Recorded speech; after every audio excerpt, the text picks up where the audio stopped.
Salut les amis, c'est Steph, bienvenue sur la chaîne Manga Critique. Ça faisait vraiment longtemps.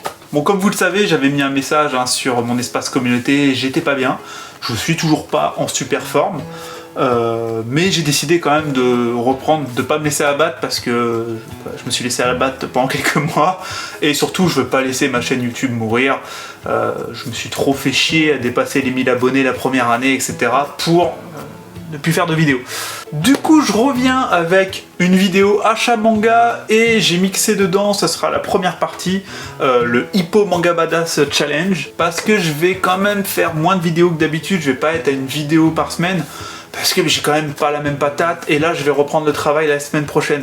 Je devais l'avoir repris mardi, on est mercredi quand je tourne cette vidéo, mais dimanche j'ai déclaré le Covid, c'est peut-être pour ça en plus que vous me voyez bien blanc, vous avez dû vous dire putain il est vraiment bien malade. Non, j'ai eu le Covid de dimanche bien fort, 39 de fièvre, tout ça, enfin dimanche, lundi, mardi. Aujourd'hui ça va un peu mieux et je me suis dit bon, il y en a marre, vas-y reprends YouTube, ça va te faire un truc. Voilà, donc je vais commencer par le Hippo Manga Badass Challenge. Pour ceux qui ne savent pas ce que c'est, même si j'en doute qu'il y en ait beaucoup, c'est Manga Badass, un autre youtubeur manga, si vous ne connaissez pas, allez voir sa chaîne, je mettrai le lien dans la description, qui est fan du manga Hippo et qui trouve que c'est un manga en fait pas assez connu, pas assez lu en France. Et il a décidé du coup d'offrir les 30 premiers tomes à tous les youtubeurs manga, enfin pas de l'offrir mais d'en a... Le mec est généreux, le mec est très généreux quand même. Donc il nous a pas acheté 30 tomes, mais il a acheté 30 tomes. D'ailleurs, un viewer, autre youtubeur manga, je mettrai le lien dans la description aussi, a bien participé si je dis pas de bêtises.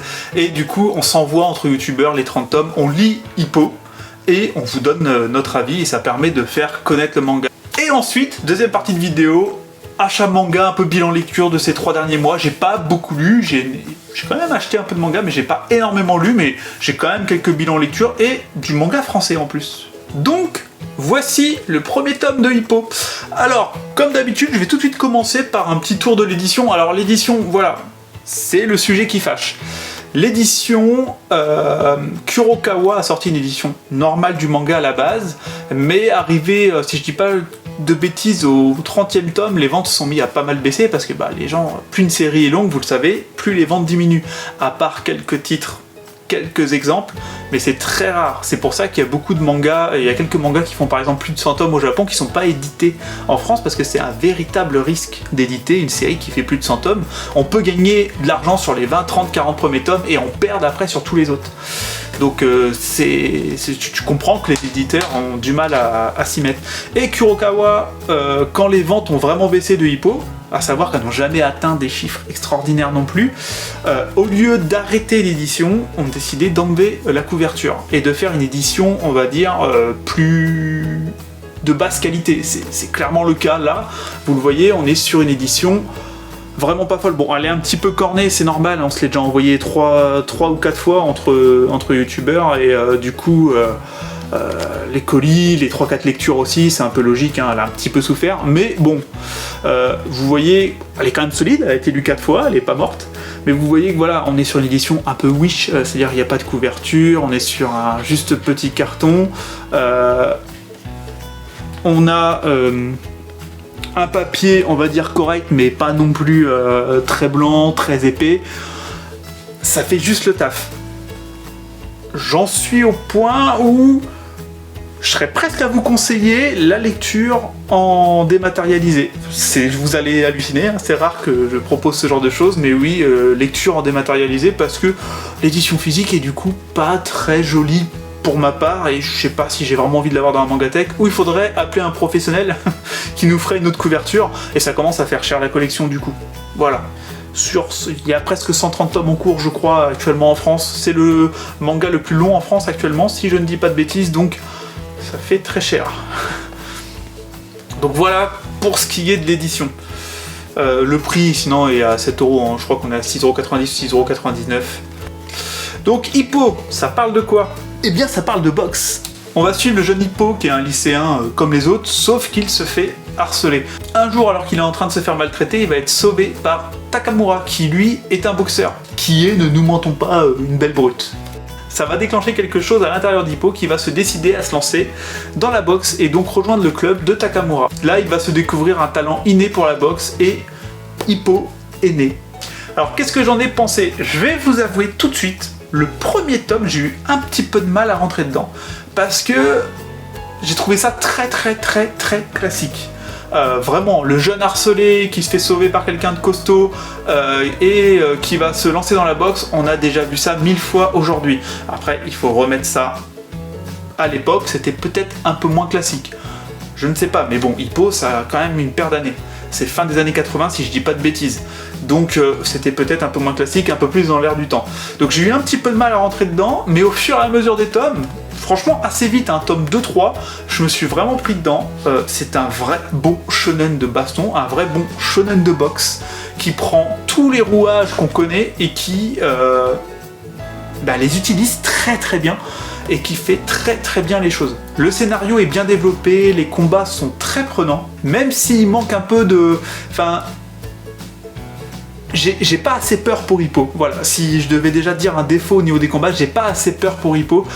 Hippo, j'ai vraiment eu l'impression d'être en train de lire Rocky Balboa parfois, parce que Hippo est quelqu'un qui encaisse énormément les coups, qui a une endurance extrême, et au fait, je suis tout le temps en train de me dire, il va se relever, et c'est un petit défaut, mais les combats sont tellement bien rythmés, tellement bien faits, qu'au fait, ça passe au-dessus de ce petit défaut, je trouve. Les personnages, les adversaires qu'il va rencontrer sont toujours un minimum développés. Il y a toujours un chapitre sur eux qui va développer leur histoire. Ils ont toujours une petite histoire, franchement bien sentie, bien sympathique et assez prenante, ce qui fait que voilà, tu vas avoir un intérêt à suivre ce combat et c'est plutôt intelligent. Ça peut vous paraître bête aujourd'hui, parce que je pense que tous les mangas de baston font ça aujourd'hui, mais c'est pareil.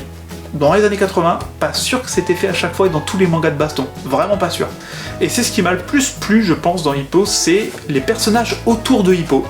Vraiment, son coach, Takamura, le premier rival qu'il va rencontrer quand il va arriver dans cette salle de boxe, qui va lui donner une défaite, qui va lui donner un objectif à atteindre, c'est-à-dire le battre. Tous ces personnages-là m'ont vraiment plu, j'ai aimé ces personnages-là, et c'est ce qui fait, je pense, la force de Hippo. C'est un peu les personnages autour. Après, une autre faiblesse, alors je vais peut-être me faire tuer par les gens qui adorent Hippo, j'ai du mal un peu avec Hippo. Je l'avoue, le personnage de Hippo me touche très peu. Alors c'est peut-être moi, parce que j'ai fait exprès, j'ai pas regardé trop les vidéos des autres youtubeurs pour pas trop m'imprégner de ce que eux disaient. Je les ai survolés, j'ai mis un petit message de soutien, voilà, mais voilà, j'ai pas voulu m'imprégner trop ce qu'ils disaient, donc je sais pas si eux ont un problème avec le personnage d'Hippo, j'irai voir après, peut-être. Mais voilà, le personnage d'Hippo, je sais pas, m'a laissé assez froid et j'ai du mal à savoir pourquoi. Est-ce que justement c'est son côté Rocky Balboa, je suis une machine, parce qu'il est vraiment très fort, Hippo, très vite. C'est pas irréaliste, hein. D'ailleurs le manga fait souvent référence à Mike Tyson. Mike Tyson était une machine à 17-18 ans, il était capable de battre des boxeurs de 30 ans, et le mec était une puissance de la nature innée, donc ce que je veux dire c'est que c'est pas impossible d'avoir un mec qui est inné, qui est fait pour, qui a une force innée, une endurance innée, qui est fait pour la boxe. Mais peut-être son côté Rocky Balboa, mais peut-être un peu moins bien développé, je trouve, après c'est mon avis. Voilà, j'ai eu une petite gêne avec Hippo, mais tous les autres personnages autour et le fait de développer toujours les méchants font que j'ai quand même vraiment apprécié ce manga, mais c'est au point où des fois je préférais l'adversaire presque. C'est très bizarre, je suis peut-être le seul dans ce cas-là, mais je préférais presque les adversaires d'Hippo. J'ai presque l'impression qu'Hippo est un faire-valoir alors qu'il gagne régulièrement. Mais vous l'avez compris, au final, c'est beaucoup les personnages autour, et par exemple la partie tranche de vie qu'il y a parfois dans Hippo, certains entraînements, etc., que j'ai plus apprécié que le côté vraiment boxe et le personnage d'Hippo qui doit arriver à cet objectif d'être champion du Japon, etc., champion plus tard. Voilà. Dans l'ensemble, du coup, c'est un manga que franchement j'ai apprécié, j'ai vraiment bien aimé. J'ai décidé de lui donner la note de 15 sur 20. Oui, je continue avec les notes, hein. 3 mois après, on continue. Donc j'ai décidé de lui donner la note de 15 sur 20, ce qui est une très bonne note pour moi, vous le savez bien. Hein. Je ne suis pas sur un chef-d'œuvre pour moi. Alors peut-être qu'il aurait fallu que je le lise, c'est toujours la même chose hein, que je vous dis, peut-être qu'il aurait fallu que je le lise à 15 ans, peut-être que si je l'avais lu à 15 ans, je vous aurais dit un chef-d'œuvre de fou. Mais en tout cas, c'est pas un chef-d'œuvre pour moi, mais c'est un très bon manga, un très bon shonen, Neketsuyex quelque part, hein, parce que il augmente aussi ses capacités au fur et à mesure. Oui, c'est Neketsuyex totalement. C'est un très bon manga de baston, c'est je pense une valeur sûre. Sur 30 tomes, il m'a pas emmerdé. Et c'est assez fort. Maintenant la question est, est-ce que sur quasi 130 tomes, il va m'emmerder ou pas? Est-ce que je vais arriver à un moment donné où... Est-ce que ça va... Est-ce que je vais trouver ça répétitif? Je ne sais pas. Et dites-moi pour ceux dans les commentaires, ceux qui ont déjà lu au moins une centaine de tomes de Hippo, s'il y en a dans mes abonnés, dites-moi si vous avez eu une certaine répétitivité ou pas sur 130 tomes. C'est une vraie question qu'on a en droit de se poser sur un manga qui fait autant de tomes. En tout cas sur 30 tomes, moi ça n'a pas été le cas. Mais du coup, je pense que si je me décide à lire la suite, ce sera en numérique, pour la première fois de ma vie, sur une tablette en numérique. Parce que pour moi l'édition physique, j'ai pas envie de mettre autant d'argent dans une édition physique vraiment pas très jolie malheureusement. Et qui fait vraiment, sincèrement, assez cheap quand on l'a en main. Ne nous mentons pas. Donc voilà pour ce qui était du manga badass Hippo Challenge. 15 sur 20, très bon manga. Si vous aviez un doute sur Hippo, franchement n'en ayez plus. Super shonen de baston, voilà, foncez. Maintenant on va faire le petit tour des achats manga. Bon, Cécile n'est pas là pour me filmer comme d'habitude, donc ça va être un peu plus classique. Comme la majorité de mes collègues, je serai en fixe et je vais vous présenter mes achats manga. On va commencer avec les achats manga français, parce que j'ai eu des petits coups de cœur français, et il faut que je vous en parle. Bon, je vais devoir passer assez vite quand même sur les mangas, parce que sinon la vidéo va durer 1 heure, 1 heure et demie. Pour un retour c'est compliqué. Alors... le premier manga français est une déception. Silence, chez Kana, là ça a été une déception, je m'attendais à un truc peut-être... Enfin, voilà, une déception pour ma part, parce que c'est pas mauvais en soi, c'est un shonen, c'est pour adolescents. Je m'attendais à un truc assez sombre, vachement mature, qui joue sur la survie, pas faire de bruit. Vraiment, je m'attendais pas à un truc comme le film Sans un bruit, mais... pas loin, avec une touche manga bien sûr, et au fait on est sur un truc très shonen, et franchement ça m'a, disons-le, emmerdé. Donc désolé pour l'auteur, j'étais pas la cible, clairement, et je dirais pas que c'est mauvais non plus, mais je vais pas continuer. Désolé pour Silence. Ensuite, on va chez Ankama. Ça vient de sortir, nouveauté 2024, et l'année 2024 commence bien, je dois vous le dire. Urbans, je sais pas comment on dit, Urbans, je pense. Ça, j'ai bien kiffé l'univers. On est sur un tome de mise en place. J'ai beaucoup aimé les graphismes. Clairement, les dessins, les graphismes. J'ai joué aux jeux vidéo dernièrement. Ouais, les graphismes. J'ai beaucoup aimé les dessins qui font pas très manga finalement. Hein. Alors, on est sur quelque chose, bien sûr, il n'y a pas de gros plans sur des personnages. On est sur quelque chose de... Ça me fait presque penser au dessin animé que je regardais étant plus jeune. Bon, vas-y, fais-moi un gros plan sur un personnage, là, bordel de merde. Mais merde! Ah! Putain, mais il y a tout le temps des personnages qu'on voit en grand, et là... voilà! Je trouve que ça fait très dessin animé qu'on regardait dans les années 90, quand on était jeune, ni plus ni moins. On est sur un univers... je vais pas dire post-apo, quand même pas non plus, mais bon, on est dans un futur pas très reluisant, où au fait chaque être humain a un virus, et où les relations sexuelles sont interdites, et où les hommes et les femmes sont devenus des ennemis jurés, et il y a deux camps de factions, donc femmes, hommes, et chacun s'espionne, etc. Et bon, il y aura un peu une histoire Roméo et Juliette, je pense, dans l'histoire, mais voilà, le premier tome est de la mise en place, mais j'ai beaucoup aimé l'ambiance, j'ai beaucoup aimé la patte de l'auteur. Je dirais, si je devais le noter là, on est sur un 14-15 sur 20, mais tu sens que ça pourrait peut-être aller plus haut. Franchement, c'est à suivre Urbans, vraiment. Et en plus, 5 € le tome de lancement, c'est cool de la part d'Ankama de faire ça. J'ai envie de vous dire, franchement, tentez, vous aimez pas, c'est pas votre cam parce que ça a une patte particulière, c'est pas votre cam, c'est pas grave, vous ferez pas la suite. Si vous aimez, franchement, vous avez pas pris un risque énorme en fait, 5 €. Ensuite, j'ai acheté les 4 premiers tomes de Space Punch. Là, quasi coup de cœur quoi, on est sur du quasi coup de cœur, on est chez Ankama aussi. Je vous avoue que j'avais déjà vu les 2-3 premiers tomes, les couvertures m'avaient pas emballé plus que ça, mais en fait le truc que je trouve, c'est, je sais pas si ça vous saute aux yeux, je trouve que l'auteur est en train de passer un cap à chaque couverture, c'est-à-dire que les couvertures sont de mieux en mieux, je trouve, jusqu'à la 4e qui pour moi est une couverture absolument magnifique. Et au fait, quand j'ai vu la 4e couverture, je vous avoue que ça m'a emballé, et Ankama a fait une offre 2 tomes achetés, 1 offert sur les 3 premiers, et Je me suis laissé tenter. Et j'ai adoré.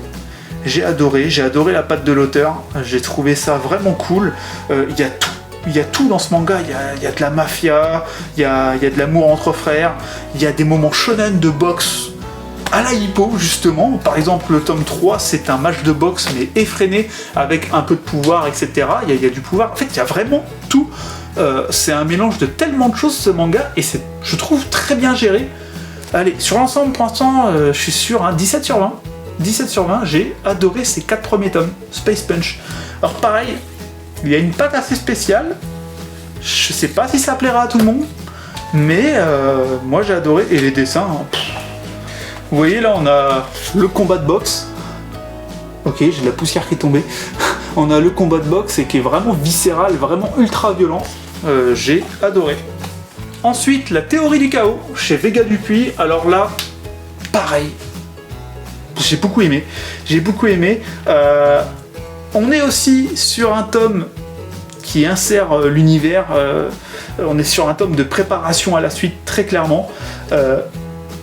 On va suivre ce... Alors je vais être un petit peu je vais un peu bégayer pour l'histoire parce que du coup celui-là je l'ai lu juste au début de mon arrêt maladie et donc il y a 3 mois et demi. Je lis tellement de choses que je vous avoue que 3 mois et demi après, tout ce qui est scénario de ça, des fois c'est un peu flou. Hein. C'est pour ça que moi, les mangas, je vous ai déjà dit que j'aime bien tout lire d'une traite. Mais en tout cas, on va suivre ce personnage qui arrive, on est dans un monde un peu post-apo aussi, qui arrive en ville alors qu'elle vivait en gros sur une île toute seule. Enfin, pas toute seule justement, parce qu'en fait son maître a disparu. Son maître qui lui apprenait à se battre a disparu et elle va arriver en ville, une ville très mafieuse, très... Qu'est-ce que je peux vous donner en exemple? Un côté Cowboy Bebop peut-être au niveau de la ville, enfin je veux pas me faire insulter par les fans de Cowboy Bebop, mais un côté dangereux à la Cowboy Bebop, vous voyez ce que je veux dire? Il y a des méchants à tous les coins de rue, il y a des mafieux, des choses louches qui se passent. Moi j'adore ce genre d'univers personnellement, et elle va devoir faire son trou dans cet univers. On va rencontrer plein de personnages, tout ça, voilà. C'est plutôt cool, les dessins sont magnifiques, elle est ultra classe. Ça change aussi, mine de rien, on a une fille métisse Je veux pas faire le mec gaucho à mort, vous le savez. C'est vraiment un avis. On a une fille métisse en personnage principal, mine de rien, c'est hyper rare dans le manga. Bon, du coup, c'est la patte française. On a Mathieu René, qui est au fait un auteur de BD franco-belge à la base, et ça se ressent. Et au fait, on est même sur un format hybride, vu la taille. On est sur un format hybride et vraiment je trouve ça mais très bon, les dessins sont super bons et on a encore une touche, on a l'impression de voir les animes encore qu'on regardait quand on était plus jeune, et j'ai même eu souvent une ambiance et une touche à la The Last Man. Je sais pas si vous connaissez cette BD française Last Man qui est vraiment très très bonne BD, et si vous avez regardé la série anime sur Netflix, si vous avez raté ça, allez regarder, c'est vraiment très bon aussi. Et on a droit à des super pages couleurs là. Vraiment très très joli. Et vous voyez, le personnage principal est vraiment badass, c'est vraiment cool, j'aime beaucoup. Regardez-moi ça, tout ça pour 13 € je crois. 13 € en grand format avec des belles pages couleurs comme ça. Je sais pas si j'étais bien centré. Franchement, c'est très bien fait de la part de Vega Dupuis. Du coup, Mathieu René était chez Dupuis avant, du coup en BD, et du coup c'est naturellement quand il s'est dit tiens je vais faire un format un peu plus manga, qu'il est allé vers Vega Dupuis, c'est assez logique quelque part. Et ça j'attends la suite aussi avec impatience, donc il faudra attendre un an, hein. Malheureusement c'est le problème avec les Français. Faudra attendre un an, surtout qu'il a mis un moment pour faire ce tome là, à se faire. Il a mis un moment à se faire aussi au format, etc. Parce que il faut tout changer, même ta façon de travailler de ça, donc il devrait être peut-être un peu plus rapide sur le tome 2, mais bon prends ton temps Mathieu, je me permets de te tutoyer. Prends ton temps Mathieu, parce que franchement c'était tellement de qualité. Là c'est un premier tome, il met en place, je lui mettrais 15 sur 20, mais pareil, tu sens que le futur pourrait être vraiment bien haut. Donc voilà, du manga français qui m'a fait bien kiffer sur les 3 derniers mois. Moi qui d'habitude ai du mal à me lancer dans le manga français parce que le rythme de sortie est bas, donc ça m'embête un peu, j'ai un peu peur, vous avez vu, hein, j'ai très peu de mémoire, du coup, je suis obligé de relire, vous savez très bien que ça, quand le tome 2 sort, je suis obligé de relire le 1 avant, sinon je vais pas kiffer mon tome 2. Il reste un autre tome français que j'ai lu, Onera qui conclut le... Ah, j'ai perdu le mot. Qui conclut le cycle 1, donc voilà, on peut s'arrêter là. Bon, maintenant je peux vous le dire, c'était de la merde. Non, je déconne. Comme d'habitude, j'ai bien aimé, j'ai vraiment bien aimé. On est sur un tome où il y a pas mal d'action. J'ai beaucoup aimé la dernière partie qui va lancer le prochain cycle. Et du coup, j'espère qu'on va retomber dans le prochain cycle à un truc un peu plus The Witcher, comme c'était le cas dans le premier, voire deux premiers tomes, on va dire, parce que du coup les deux derniers étaient très dans l'action, c'était toujours sympa, toujours pas mal, mais j'aime moins quand on est dans l'action à fond comme ça, plutôt que cette patte qu'il y avait dans les deux premiers tomes, quoi. Après c'est mon avis, voilà. Mais il me tarde de voir le cycle 2, hein. J'aime beaucoup Onera, vous le savez, et on est sur ma couverture favorite de ce manga, en blanc comme ça, avec du violet, tout ça, vraiment j'adore. Je sens qu'Onera, le jour où il y aura 10-15 tomes, ce que je lui souhaite franchement, on sent que ce sera vraiment très joli, hein, dans l'ensemble. Back Home, donc c'est un global manga aussi, hein, on appelle ça comme ça, c'est espagnol. Alors là, déception. Déception, j'ai trouvé ça extrêmement bien dessiné. Et c'est tout. J'ai trouvé le scénario à chier, j'ai trouvé qu'il n'y a rien calé. Je trouvais que tout était trop rapide, je me suis arrêté à la moitié du tome 2, je n'ai pas réussi. J'ai trouvé tout cliché, les personnages pas intéressants. C'est mauvais, Back Home. Ne nous mentons pas, c'est mauvais. Et je serai le dessinateur, je changerai vite d'amis parce que le scénariste, il est pas à la hauteur du dessinateur. Vraiment pas, parce que le dessinateur, les amis, est vraiment très bon. On a à la limite, il y a certains chara-design, on croirait presque du Boshi. Attendez, j'essaye de vous trouver. Il a même des idées de mise en scène très bonnes. Bon, là c'est un dessin assez classique, c'est très sombre, très dark. On peut voir vraiment des personnages vraiment bien dessinés, plutôt sympas, voilà. C'est bien dessiné, il n'y a pas à chier, il y a des bonnes idées de mise en scène, ce qui est assez rare dans un manga, où vraiment je me suis dit putain, il y a un moment donné, il y a un personnage qui tient son arme, et son arme dépasse sur l'autre case, c'est tout bête, hein, mais c'est des petites idées, comme je dis, de mise en scène, de mise en page, de mise en bulle, je sais pas comment on dit, je trouve vraiment très sympa, mais scénario pas à la hauteur. Back Home, prochain tri de la Mangatech, Back Home, ça sortira, c'est sûr, spoiler. Pour le reste de la vidéo, pour être un peu plus rapide, parce que j'ai un peu moins de bilan lecture, je vais prendre le portable à la main. C'est Tipar, les amis! Donc voilà les amis, je suis vraiment désolé, bon ça va faire un peu cheap, hein, mais bon je suis seul comparé à d'habitude et il y a quelques bilans lecture comme je vous ai dit, mais voilà. Il y a des tomes, par exemple, j'ai acheté les 2 derniers tomes de Yu Yu Hakusho, j'ai pas lu Yu Yu Hakusho, j'ai regardé l'anime, du coup voilà, tout ce que je peux vous dire c'est regardez les amis, j'ai acheté les 2 derniers tomes de Yu Yu Hakusho, c'est génial. La fresque, hop, est terminée, elle est dégueulasse, ne nous mentons pas, elle est dégueulasse cette fresque, il va falloir que je fasse appel au service de l'ami Petor 1, qui m'a fait les slam dunk ici pour qu'il me rattrape ça parce que c'est une catastrophe. Voilà. Donc les amis, peut-être que comme ça fait 3 ou 4 mois maintenant que j'ai pas fait de vidéo, peut-être que je vais me planter, mais par exemple, bon, j'ai acheté les 3 tomes d'occasion là de Running Girl, c'est une petite trilogie chez Akata, manga feel good, sympatoche, d'une fille qui va perdre une jambe et qui va se mettre pour objectif de participer aux Jeux Olympiques handisport. Très sympathique, ça se tient bien, ça, voilà, juste sympathique, pas une dinguerie, mais si vous tombez comme pour moi d'occasion, ou si vous aimez les mangas courts, et il y a le côté un peu sportif, etc., vous pouvez tomber, vous pouvez craquer, c'est pas mauvais. Ensuite, qu'est-ce que j'ai acheté? Oui, le coffret JoJo, les amis. Alors pareil, je vous avoue, je ne sais plus si je vous l'avais montré. J'espère que je parle pas trop fort du micro. Paf, le coffret Stone Ocean, donc mine de rien, après comme ça je pourrais refermer ça, c'était pour vous le montrer, hein. C'est sympatoche, hein. C'est quand même très sympathique ces coffrets, donc du coup moi j'ai un mélange des deux, hein. C'est ma plus grande collection de mangas maintenant, les JoJo's, clairement ça commence à en faire pas mal. Il me manque les JoJo Lion, du coup bon il faut que je lise Stone Ocean et Steel Ball Run. Bon, ce qui est bien avec les JoJo, vous savez, c'est qu'on peut le lire étape par étape, sans que ce soit ça se tient pas quoi. Donc voilà, les JoJo, ça commence à faire une belle collection. Ensuite, paf, on va aller, désolé pour cette voix de crécelle, paf, on va aller là. J'ai acheté La Chasse au cadavre tome 2, je ne l'ai toujours pas lu, mais le premier tome m'avait énormément plu. J'avais aimé ce côté, ce mélange Stranger Things et Urasawa, vous voyez. J'avais trouvé ça très sympathique. Hop là.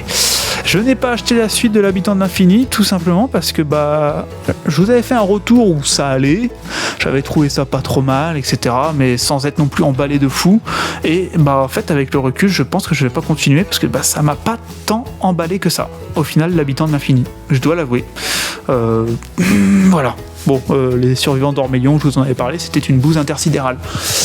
De par la suite, je suis obligé d'aller voir ma liste, Tac, d'occasion, j'ai réussi à compléter un peu ma collection de Gamaran, Gamalan, le tournoi ultime. Alors ça, je vous en ai déjà parlé quelques fois, Gamalan, c'est un manga très sous-coté. On est sur un pur shonen de baston, de sabre, d'arc, de lance, enfin tout ce qui est armes blanche au final. Je sais pas si les arcs ça peut être considéré comme une arme blanche, pas vraiment, mais bon, il n'y a pas d'arme à feu, vous voyez ce que je veux dire, et c'est des tournois d'école, et au fait c'est super prenant, et j'ai complété d'occasion un petit peu Gamalan, le tournoi ultime. Ma colocataire Leila m'a donné, et oui, on me donne des mangas, c'est très sympa de sa part. Elle savait que je voulais commencer les Gintama et elle m'a donné les 5 premiers tomes de Gintama. Je vais pouvoir me lire ça. C'est cool parce qu'il y en a beaucoup avant de passer à la caisse. Ce qui ne sera pas dans les mois prochains vu que je vais avoir les salaires des arts et maladies. Comment vous dire que voilà, ça va être la dèche. Yozakura Family, toujours mon péché mignon, vous le savez, c'est Yozakura Family, c'est vraiment mon plaisir coupable. Je vous montre, alors ça c'est sûr, je me rappelle avoir fait une vidéo où je vous ai parlé de cette couverture que j'avais adorée. J'avais trouvé cette couverture très badass, donc ça, je m'en souviens. Donc je sais que j'ai acheté en gros le tome 16 et le tome 17. Voilà. J'ai acheté le tome 6 de Dreamland, la version remaster aussi. Vous savez, j'ai lu les 2 premiers tomes de Dreamland, j'avais vraiment aimé, j'avais trouvé ça très cool, très sympa. Du coup, je continue et quand il y en aura 15, 16, 17 tomes, je les lirai. J'ai pas continué Blue Lock parce que Blue Lock, je sais que ce sera trouvable en rayon ad vitam aeternam vu le succès que c'est, et du coup, je suis pas pressé, je vais attendre qu'il y ait 20-25 tomes avant de tout me lire, comme ça d'une traite. Est-ce que vous avez déjà parlé des Perfect World? Ça, je me pose la question. Je vais voir ma liste. Alors oui, je l'ai pas marqué dans ma liste, donc je pense que je vous ai déjà parlé des Perfect World, clairement. Mais bref, pareil, manga de Akata, je crois qu'il me manque que le tome 12, un truc comme ça, qui parle de la vie de couple en handicap. J'ai trouvé ça tout d'occasion à 4 €.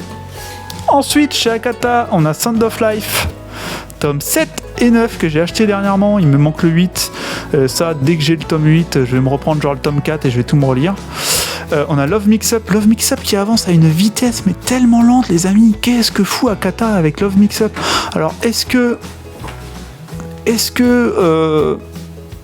je ne sais pas, est-ce que c'est un succès moyen et du coup ils sont pas pressés de le sortir? J'en sais rien, alors que c'est juste génial Love Mix Up. En tout cas, les 2 ou 3 premiers tomes que j'avais lus, j'avais tellement adoré ce triangle amoureux d'enfer là. Et j'attends d'avoir les 9 tomes, en plus c'est en 9 tomes donc c'est pas long pour tout me lire. Sauf que les amis, ça fait 1 an et demi, 2 ans que j'attends d'avoir les 9 tomes. Ils sont chiants Akata sur Love Mix Up. Ils sont chiants. Bref. Pareil, Akata, un manga sur lequel ils ont été très longs. Hentai Kamen, j'ai enfin l'intégrale des 5 tomes. Et ils ont été tellement longs à les sortir aussi, 1 an et demi, 2 ans. Je suis bien content. Voilà, avec des couvertures toujours aussi connes. Hentai Kamen. Hop là. Ici, le bateau usine tome 2, vous savez, j'avais beaucoup apprécié le tome 1 qui était très sombre, très dark et vraiment j'attends la suite parce qu'en fait la suite peut être décevante comme elle peut être géniale. Donc le bateau usine tome 2, Vega Dupuis qui fait quand même un super travail. J'ai pas continué Caio Dante parce que c'est pas le truc hyper pressé, vous savez, j'ai trouvé ça sympa, je me suis même posé la question si je continuais ou pas, mais j'attends, et au fait il n'y a que 11 tomes, donc j'attends que ça sorte, et un jour je me les ferai. Holy Land, toujours pas lu, putain, Holy Land, j'ai vraiment pas eu le temps de les lire. Enfin, pas eu le temps de les lire alors que j'étais en arrêt maladie, c'est un petit peu se foutre de votre gueule. J'ai pas pris le temps de les lire, voilà. Vous avez vu, j'avoue que je me fous de votre gueule quand même. Ça, vous savez, hein, je les avais achetés 50 balles parce qu'ils étaient introuvables. Il y a des gens qui vendaient le tome 2 genre 90-100 balles, et j'avais craqué quand j'avais vendu tous mes mangas. Je m'étais dit bon allez, il y en a quelqu'un qui les vendait 50 balles avec Springald à côté. C'est le Black Museum de Fujita, et au fait donc j'ai craqué pour une première fois. J'ai laissé, on va dire, j'ai fait marcher un spéculateur.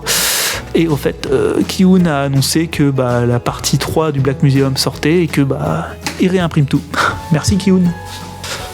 Paf, j'ai acheté le 6e tome du Souffre-douleur. Bon, du coup, j'ai commandé. Est-ce que je l'ai commandé ou est-ce que j'ai complètement oublié de le faire ? Bref, il faut que je commande le tome 4 et le tome 5, parce que le tome 6 c'est le dernier, donc je vais pouvoir me bouffer ça normalement. Attends, le tome 6 c'est le dernier ou je vous dis une connerie ? Non, dernier volume, c'est bien marqué ici, dernier volume. Donc voilà, le tome 6 c'est le dernier. Je vais pouvoir me lire ça parce que j'avais adoré le premier tome du Souffre-douleur. Alors, j'ai acheté Crying Freeman, tome 1. Je crois pas l'avoir noté dans ma liste, mais en tout cas, j'ai adoré Crying Freeman. Je sais que Adrien de la chaîne Sélection Manga, lui, n'a pas plus apprécié que ça. Moi je trouve que si vous avez aimé Sanctuary, Crying Freeman, c'est pas trop loin, je trouve. Voilà, je me demande même si j'ai pas préféré que Sanctuary. Donc j'attends le tome 2 avec impatience. Enfin, je dis ça et je vais pas le lire, je vais attendre d'avoir les 5 tomes pour le lire. J'ai acheté le tome 4 et 5 de Boko Stratège. Désolé pour le cadrage, hein, je suis très mauvais. Cécile n'est pas là, donc voilà. Enfin, elle est là, mais elle a pas le temps de filmer. Putain, ouais, je suis très mauvais en cadrage. Vraiment mauvais. Du coup, je me suis lu les 5 premiers tomes de Boko Stratège et j'adore. Vraiment Boko Stratège. Je vous avais déjà dit quand j'avais lu le tome 1 que j'avais beaucoup aimé, et là, les 5 tomes, j'adore totalement Boko Stratège. Voilà. Vous verrez à quelle place il est dans mon top 2023. Ma prochaine vidéo sera le top 2023, vous verrez ça. Ce sera haut. Voilà. J'ai lu Evangelion, et mon Dieu, quelle claque, mais dans le mauvais sens du terme. Oh là là, je dois le dire, encore un manga ultra surcoté des années 90. Hein. Enfin, je vais même pas me faire des amis encore. Hein. Mais Evangelion, alors je comprends que dans les années 90, quand on avait toujours pareil, je vous dis, je sors toujours le même discours, je comprends que dans les années 90, on se dise waouh, c'est une claque, waouh, j'ai jamais vu ça, etc. Mais au fait, en 2023, quand tu lis ça, 2024 maintenant, merde, désolé, quand tu lis ça, Osef fois 1000.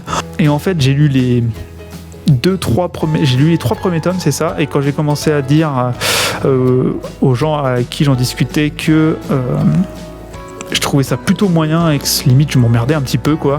Alors, on m'a dit en plus la fin elle est incompréhensible, la fin il y a beaucoup de gens qui la trouvent complètement naze, et je suis allé juste lire la fin et en effet c'est de la...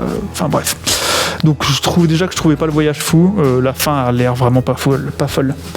J'ai presque fini Full Metal Alchemist, hein. Il nous manque qu'un seul tome pour avoir enfin fini Full Metal Alchemist, et je pourrais me relire ça entièrement. Pareil, j'espère pas être déçu parce que l'anime à l'époque m'avait un peu déçu quand même. Moi j'étais pas forcément ultra fan, et je me dis qu'en ayant vieilli peut-être que je vais kiffer. ça se trouve que je vais pas plus kiffer que ça, et je me suis fait la totale de la collection, on verra bien. Je continue toujours les Naruto, hein, cette superbe fresque, hein. Vous voyez avec moi l'avancée de la fresque. Comme toujours, je dois avoir un tome de retard là à peu près, mais j'essaye de ne pas avoir trop de retard sur les Naruto, parce que si vous avez 10 tomes à rattraper de Naruto, c'est 10 tomes que vous n'achèterez jamais, parce que ça fera 155 € et tout le monde aura du mal à les sortir. Yawara aussi qui avance toujours, pareil, je ne lâche pas l'affaire sur Yawara parce qu'on est à 15 ou 16 € le tome, ce qui est trop cher d'ailleurs. Je pense mon manga sur lequel je suis le plus gros pigeon de ma mangatech, c'est Yawara, clairement. Mais Naoki Urasawa oblige, hein, voilà. Et puis ici c'est terminé les amis. Ah mais non, j'ai reçu enfin la fin de Karakuri Circus. Bon, je vous ai déjà dans plein de vidéos, je vous ai ouvert les boîtes, tout ça, je vais pas le rouvrir. Et voilà, du coup vous avez vu, j'ai vendu quelques figurines, du coup ça a fait de la place. Oui, je revends mes figurines, j'en ai marre des figurines, c'est de la merde. Non, c'est pas de la merde, mais c'est... Comment dire ? Trop d'attentes et de plus en plus cher, c'est n'importe quoi. Donc il y a des collections commencées que je ne finirai pas. Et du coup, j'ai vendu quelques pièces. Voilà. Mais voilà, du coup, les boîtes de Meian, ça a de la tête aussi quand c'est mis en valeur. J'aime bien. Donc voilà, c'était Manga Critique en direct pour vous servir. Avec une vidéo bien moyenne, surtout sur la fin. Désolé pour le cadrage horrible et ce micro. J'ai peut-être parlé un peu trop fort du micro, ça a dû être assez horrible. Je m'en excuse. Bisous.